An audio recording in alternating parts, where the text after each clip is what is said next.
Surgery করে slim হয়ে গেলেন ঢালিউড কুইন অপু বিশ্বাস। আলোচনায় চিত্রনায়িকা অপু বিশ্বাস আবারও। হিট সিনেমা উপহার না দিলেও বেশিরভাগ সময়ই তিনি আলোচনায় থাকছেন নিজের ব্যক্তিগত জীবন নিয়ে। এবার ইস্যু হলো এই নায়িকা স্লিম হওয়া নিয়ে।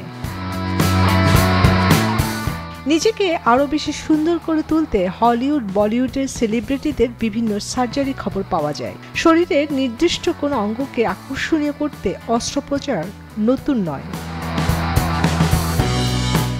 বাংলাদেশের জনপ্রিয় চিত্রনায়িকা অপু বিশ্বাসও নাকি সেই দলেরই একজন।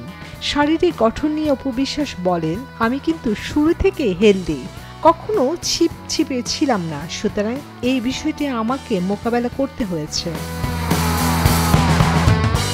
তবে স্বীকার করেছেন ঠোঁট সার্জারি করিয়েছেন Apu Biswas.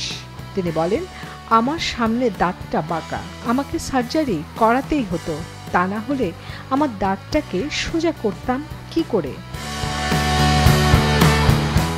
Slim fit sexy look net দুনিয়া ভাইরাল ছবিগুলো দর্শকদের মনে বেশ দোলা দিচ্ছে। ভিডিওটি ভালো লেগে থাকলে সাবস্ক্রাইব করুন, লাইক শেয়ার দিয়ে চ্যানেলের সাথে থাকুন।